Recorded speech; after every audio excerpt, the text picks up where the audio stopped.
Okay, so I know I'm running about a week behind with you guys. My apologies. I'm going to do this video on empires, and even though we're focusing on Western Civ, it's comparative because at this point in time, as I mentioned here, some are on the rise and some are beginning to decline. And it's this balance between the two that also leads us down that historiographic road towards why the West is basically the one who decides what is history today. All right, so for week two, the question was empires, what one is, why they're important in history, what's the benefit of living in one, and what is the downside of living in one? Do they exist today, and if so, how do they compare to those in this time period? Who benefits from empires and why? What effect do they have on the common person of the time and why? And again, that common person is in the singular quote, which means you're going to need to define what that means, right? Which many of you did not do in the course of your discussion. So it's going to be a few points off when I get to them, and I'm hoping to get to them this week, and then hopefully into the more diverse stuff in week three, like the required CTE.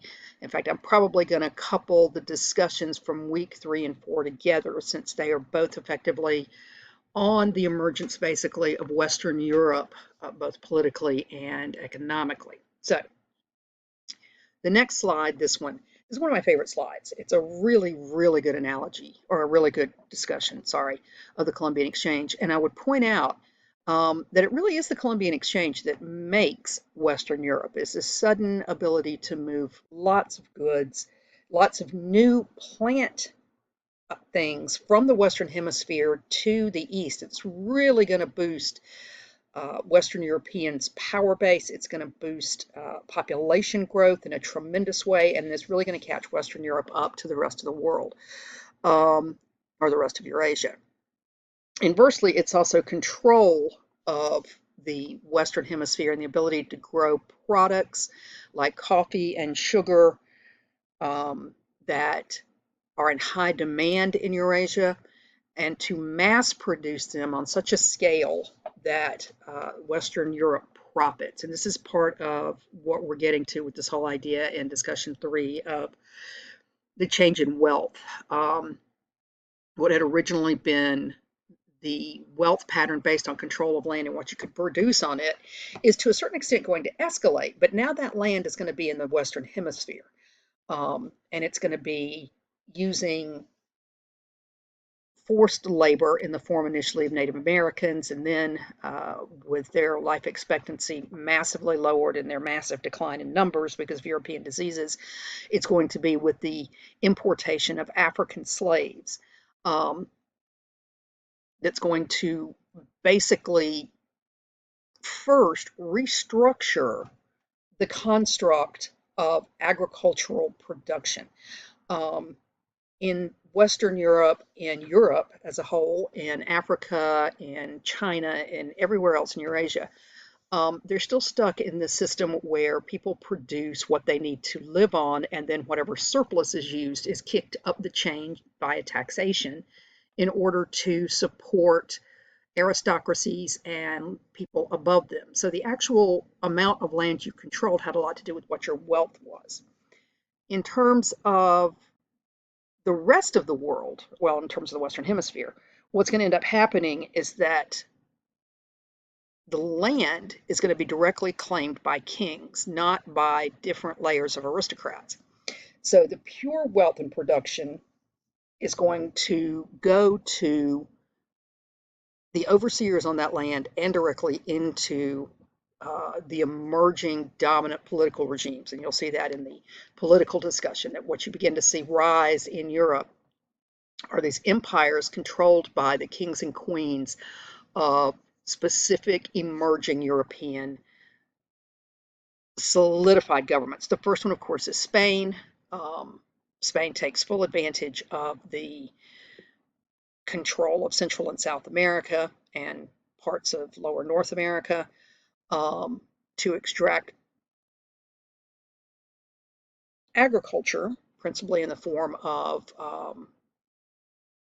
the high profit markets of sugarcane and coffee, The Portuguese are going to do the same. That's a big part of what Brazil is founded on. But they're also exporting massive amounts of gold and silver. Now, this gets us into this conversation about currency, which is complicated because it requires us to consider the idea of what people value as a substitute for something else. So throughout almost all of Eurasia, gold and silver had been used, going all the way back to the very first in ancient civilizations, as currency. It was the thing that represented something else, and usually the something else it represented was actual product. Place a value on what product you're trying to sell. It is easier to move currency or to exchange currency than it is the direct barter system of exchanging great amounts of goods and moving them from one place to another. Obviously, one set of goods still has to be moved from one place to another, but eventually this becomes all created into a great system in which many things can be exchanged for this, that, or the other. And it takes on representation of its own, which is a big part of why when the Spanish and then the Portuguese and other peoples get to the Western Hemisphere, they are confused by the fact that the indigenous peoples don't use gold and silver as their currency exchange. They use things that are local and attractive to them. We've all heard the story, of course, of the British buying Long Island for seashells. We've heard the story of the Quetzal feathers in the Aztec society, etc. These were all things that were very valuable because in many respects they were rare. I mean, it's not dissimilar to gold and silver, it's just that it was a different standard. But for the Spanish, and then for the Portuguese who can do it as well, the extraction of actual gold and silver gives them the ability to solidify their economic control of Europe very quickly. Again, as we'll see later, the Spanish actually end up bankrupting themselves. The inflation becomes so massive because of the amount of gold and silver that they're importing that it literally leads to a collapse of the power of the crown. But for the 15 and the 1600s, Spain is the preeminent new empire. And again, that wealth is driven literally by what they're extracting from the Western Hemisphere. It also is going to change the nature of what empires are, because while empires traditionally had been the consolidation and control of land itself, usually land in the same and similar area, the conquering of peoples in areas near to you, taking control of them politically and economically, though not necessarily culturally, with the control of the Western Hemisphere, it creates more complicated empires because you have to cross great bodies of water to get to the Western Hemisphere, and you have to set up a bureaucratic structure to do that. So this is going to change the nature of empires and how they operate. For the Portuguese, they create what is called a trading post empire by establishing colonies around Africa. This is not new. The Phoenicians did this in the ancient periods. There are other groups who also controlled over water, but not to the extent and not with the complexity of the bureaucracies that the Spanish, Portuguese, and then later British, French, and Dutch are going to have to do. The Dutch are going to be doing this both in the Western Hemisphere, but also, as with the Portuguese, around Africa and into Southeast Asia, which again means that the home country is removed from the areas that it is directly controlling. All right, so with that then, like I said, this is one of my favorite images of the Columbian Exchange. It actually shows you what moves from one place to another, and how the division of the world is such in this period that this explosion of new, particularly vegetables and food products from the Western Hemisphere to the Eastern Hemisphere is going to change the balance markedly everywhere. You're going to see population explosions throughout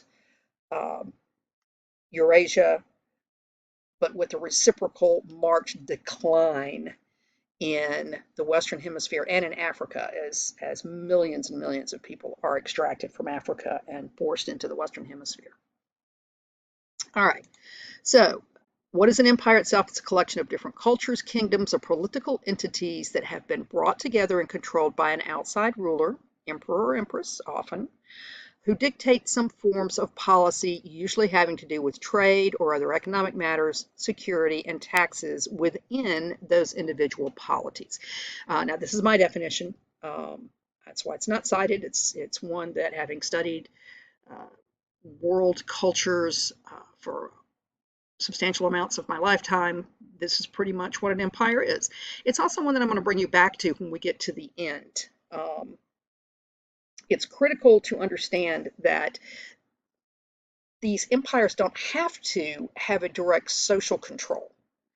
The main political entity can leave these smaller cultures alone to have their own religions, to even have their own local bureaucrats and local rulers, as long as those rulers comply with whatever demands are made by the dominant culture.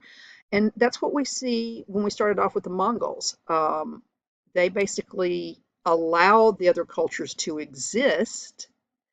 They allow other peoples to practice their religions. They allow them their dresses. They allow them all kinds of local control and cultural control, as long as they do what the Mongols want, particularly economically. They produce what they want. They pay their taxes the way they want. They provide people for the military, that sort of thing. And that's been the traditional function of empires throughout most of the ancient age.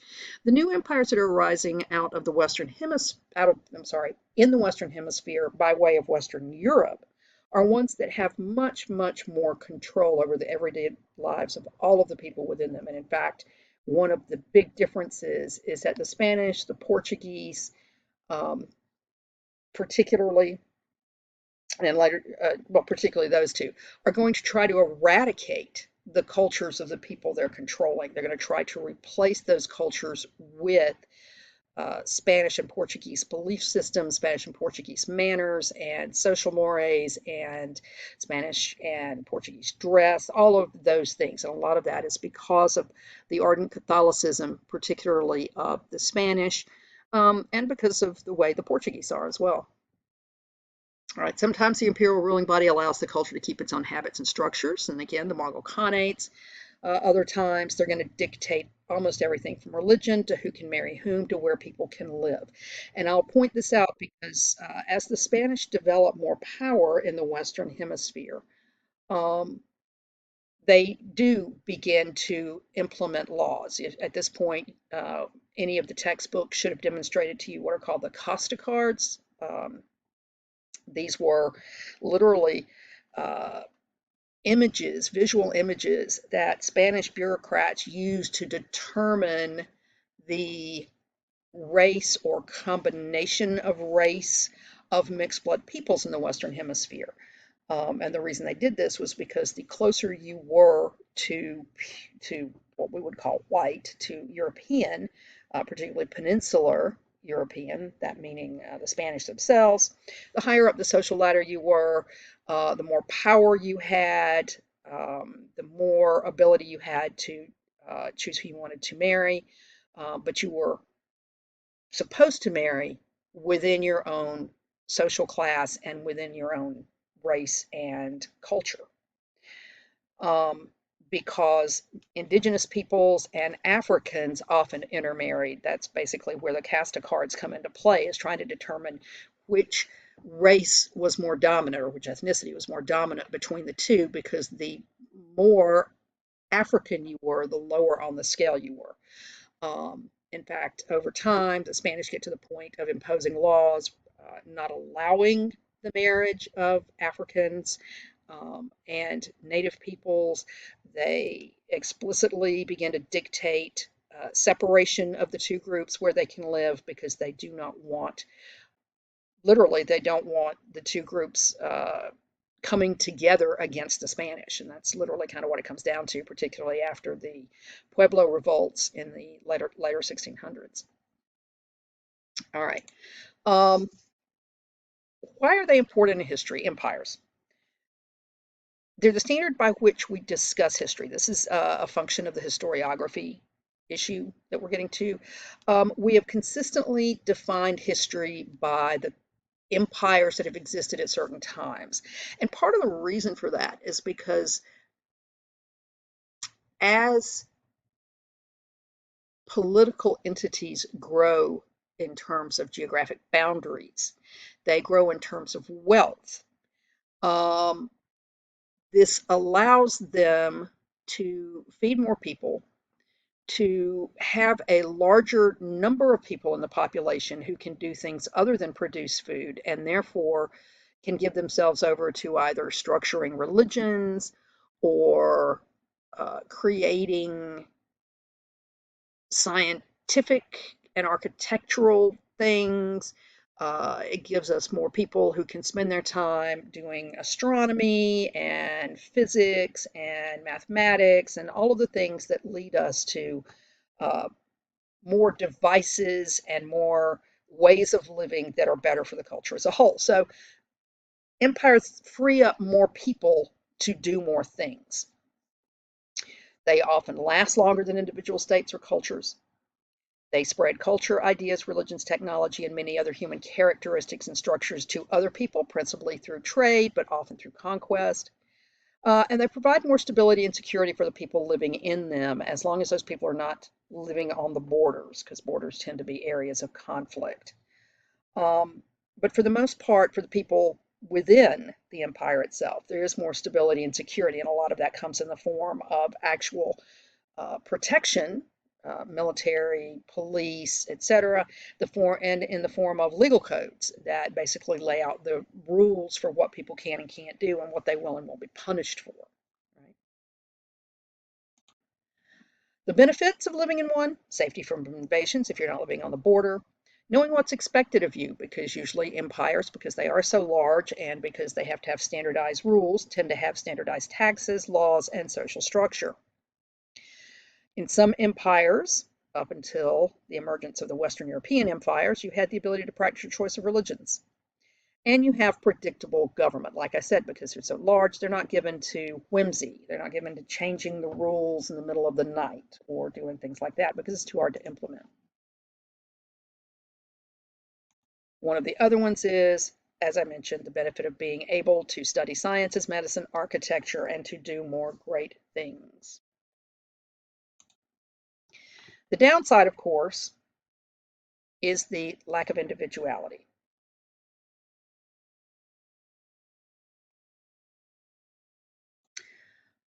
Because of the nature of empires, usually there's no social fluidity. You can't move from the social class into which you were born to a higher one.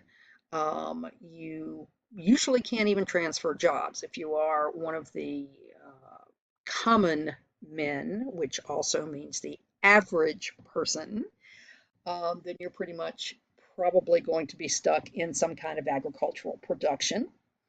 There are larger merchant classes, but it's rare for someone not already in a merchant class to rise into a merchant class. You often have higher taxes than when you were living in a smaller political organization, but again, the benefit is that some of that tax money is going to protection. Often, if you are in the conquered peoples of an empire, you are forced into slavery. Um, this is more the case in the ancient and classical period than it is in this new emerging modern era, even though obviously that doesn't work the same if you are an indigenous person or um, African. So in this period, and we're going to talk about this more as we go into the Enlightenment this coming week, um, where slavery becomes associated with race. Prior to the emergence of the transatlantic slave trade, slavery was literally associated with whether you were conquered or not. It had nothing to do with race.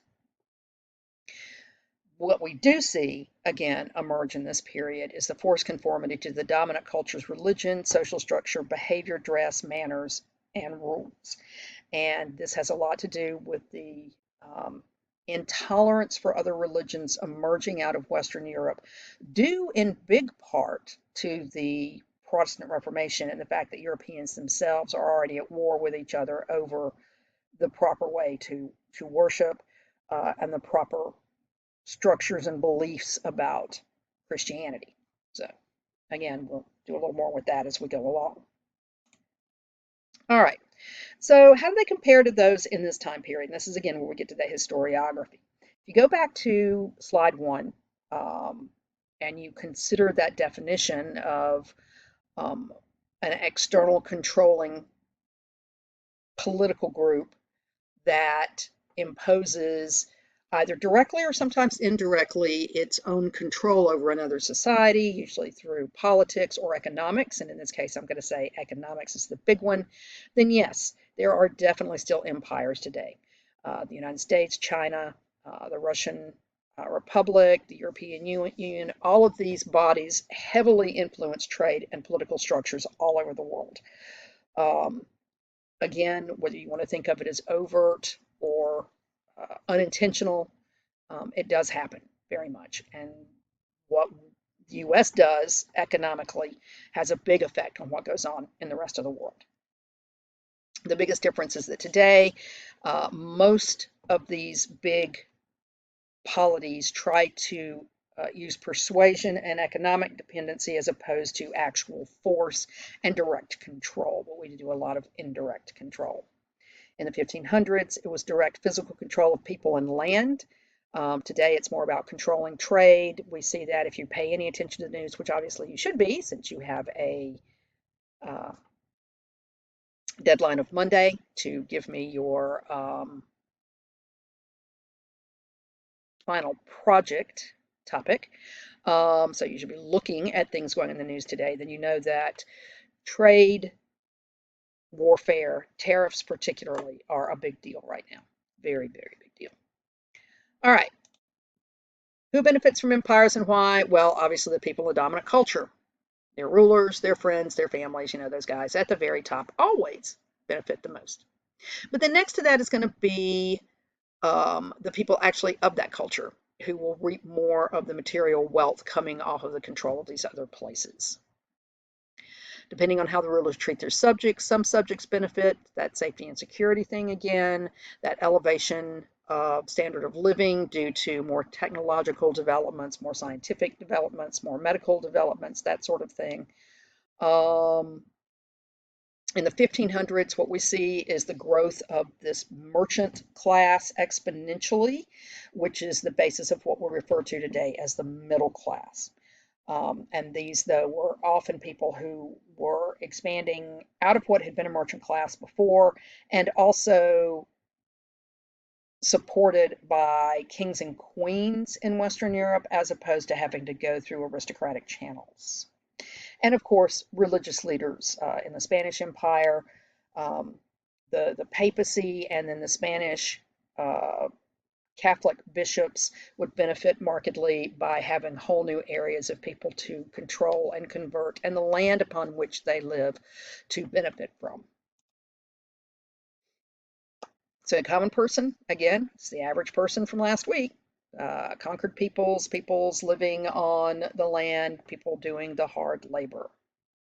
The effect they have depends on the rigidity of the ruler and their laws. In some empires, the new empire had little effect. In others, like the Spanish, Portuguese, and Western European ones, there's going to be a lot more control, forced religious conversion, higher taxes, enslavement of large groups of people, and generally the worsening of the quality of life, particularly for those who were captured.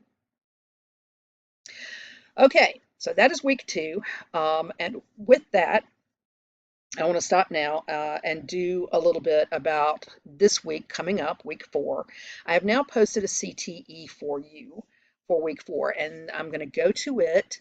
Perhaps I am. Yeah, we are. All right, so one of the readings you're required to use this week is Harari, and this is Yuval Noah Harari from his book Sapiens, A Brief History of Humankind. Chapter 15, which is a great tie-in with what we're talking about this week. The title of the chapter is The Marriage of Science and Empire, and it's a lot about how Western Europe develops technology that surpasses that of everywhere else in the world. And when we talk about in that historiographic way that we're going to every week, um, why the West? Well, this is one of the key factors and elements. It is the investment by Western European governments in the development of scientific theory and scientific technology. All right, and so Harari, it's a really fun, interesting chapter. I really like the way he writes. You've effectively got, how many questions I put here? 5 questions to answer. The total value of this is 10 points. So if you're doing the CTE for this week, it is worth 10 points as opposed to the 5 points for the discussion. You still have to use Harari in the discussion, so whichever one you choose is entirely up to you. I'm going to point out, though, that one of the things with the secondary source analysis is that these questions you're asked in this are designed to help you learn to analyze a secondary source, which you're going to have to do for your annotated bibliography. So part of what I'm trying to do with these critical thinking exercises is help frame what you're going to need to be doing for that annotated bibliography. Last week, it was looking at bias and perspective in primary sources. This week, it's looking at bias and perspective in secondary sources. But it's also looking at how researchers go about their research, because it's going to be part of what you're also going to be doing for the final paper itself. So the first question is a pretty simple one. What is Harari's thesis in chapter 15? And by thesis, what I mean is, what is he setting out to prove? This is normally a succinct sentence, maybe 2 sentences, usually located somewhere in the introduction or the conclusion. Most of you have had a level of English where you understand that sort of analysis. So this is what you're looking for. What I want you to do is quote it for me, or what you believe to be it. Give the proper internal citation for it, which would be Harari, 2015, and the page number that it's on, right? All right. Second question, what sort of primary sources does he use in this chapter to support his idea? Please give specific examples and proper internal citation. And he does use primary sources, but that requires that you remember what a primary source is. A primary source is something written in the past by someone who was there. In this case, you're looking for documents that he uses that were produced in the 15 and 1600s. So you're going to list a few of those. You don't have to be completely thorough and list all of them, because there are a lot of them, but I want you to list at least 2, maybe 3 to 5 for this one, and then give their proper page number, Harari 2015, and the page number. Question 3, what other sorts of evidence does he use in this chapter to support his ideas? Now, we are doing this course as what is called an interdisciplinary course. While of course the focus is history, obviously, we also are bringing in information and ideas from other academic disciplines. So in this case, you're looking for other forms of evidence. Is he using statistical evidence? Is he using anthropological evidence? And he does do some of that. Is he using archaeological evidence? He does do some of that. What other forms of evidence is he using from other disciplines? Please give examples. Again, 2 or 3, maybe a few more, plus the proper internal citation. And then chapter 4, which kind of gets to the heart of historiography here. What is his explanation for why Europe won the game of empires? How does his argument compare to Frankopan's and to your textbook? And this is going to probably be the biggest chunk. 4 and 5 are going to be the biggest chunk of your analysis, because what you're doing is comparing this secondary source to your other secondary sources. How are they basically alike and different in their explanation for why Europe wins technologically? And the 5th question, what is his bias and what evidence do you have to support your assessment? As in, give me quotes from which you are inferring his bias, even though sometimes you may not be inferring, sometimes it might be quite overt. And again, 2 or 3, maybe more examples with the proper internal citation and page numbers to demonstrate. All right, so again, this is your scaffolding exercise for getting to that annotated bibliography that you're going to be doing in week 10. This is effectively how to go about doing a secondary source analysis. It is posted, whoops, that's not what I want. It is posted in the with the Dropbox as well. If I could get to the Dropbox. No, that's not you. Here we go. This is you. Hang on, and I will get, thank you, over here to activities, assignments, critical thinking exercise 2, Harari secondary source analysis. So that is where you want to be dropping that. It is due by Sunday night if you are choosing to do it. Again, I encourage you to do both the discussion and the critical thinking exercise, but also to remember that you have your final project proposal also due in the Dropbox by September 9th. And I sent out the paperwork for it last week. It's still there as well, though. All right, if you have questions, email me. I will be grading you second discussions as quickly as I can and getting them back to you and moving on to the third, fourth, and the first CTE. So I hope you're all doing well. Thank you.